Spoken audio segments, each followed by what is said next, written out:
স্পষ্ট বক্তা হওয়ার যে সুনাম কিংবা বিরোধীদের কাছে দুর্নাম, সেই ইমেজ ভেঙে বেরোলেন না শতরূপ ঘোষ।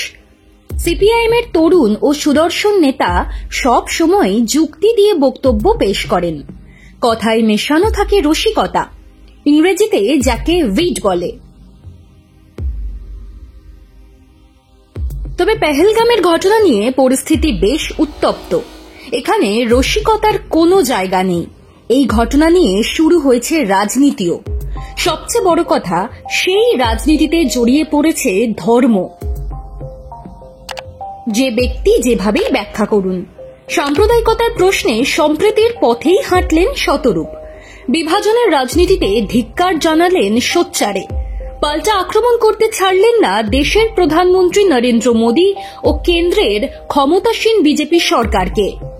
একইভাবে রাজ্যের ক্ষমতায় থাকা তৃণমূল কংগ্রেস এবং মুখ্যমন্ত্রী মমতা বন্দ্যোপাধ্যায়ও বাদ যায়নি শতরূপের তোপ থেকে। তবে সব ছাপিয়ে শতরূপকে তখন পাওয়া গেল স্বমহিমায়, যখন তার কাছে প্রশ্ন এলো সেকুলারদের এক টিভি চ্যানেলের অ্যাঙ্কার দেশ ছেড়ে চলে যেতে বলেছেন। এই কথার প্রতিক্রিয়া চাওয়া হলে শতরূপ বললেন, ওরা মোদির টাকায় খাচ্ছে, বিজেপির টাকায় খাচ্ছে। ভারতের সংবিধানে লেখা আছে ভারত ধর্ম নিরপেক্ষ দেশ, যার পোষাবে না গেট আউট, বেরিয়ে যাক দেশ থেকে। ভারতের সংবিধানে লেখা আছে ভারত ধর্ম নিরপেক্ষ, কারো বাপের দয়ায় হিন্দু মুসলমান এখানে একসঙ্গে থাকে না।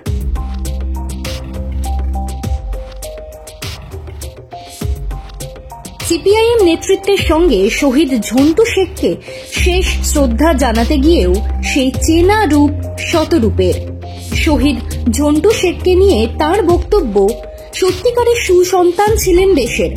ঝন্টু আলী শেখের পরিবার বামপন্থী। ঝন্টু আলী শেখ নিজেও ডিওয়াইএফআই করতেন। আরো বড় মঞ্চে লড়াই করার জন্য গিয়ে প্রাণ দিয়েছেন। সঙ্গে জুড়লেন, যারা সরকারে আছে তারা এই সুযোগে ধর্মীয় উস্কানি দিতে ছাড়ছেন না। কে ছিলেন এই ঝন্টু শেখ?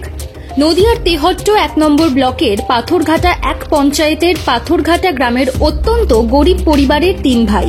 এক বোনের মধ্যে ঝন্টু আলী শেখই ছিলেন সকলের ছোট, বয়স ৩৬ বছর। বড় দাদা রফিকুল শেখও সেনাবাহিনীতে কর্মরত।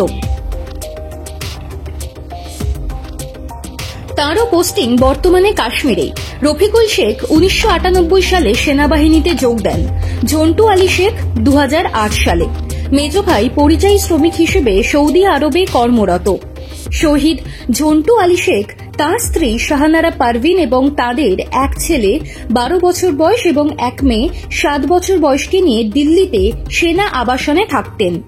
বাড়িতে পেশায় ক্ষেতমজুর বাবা সবুর আলী শেখ এবং মা রয়েছেন। সদ্য স্বামীহারা ঝন্টু স্ত্রী চোখ মুছতে মুছতে দোষীদের কঠোর শাস্তির দাবি করেছেন।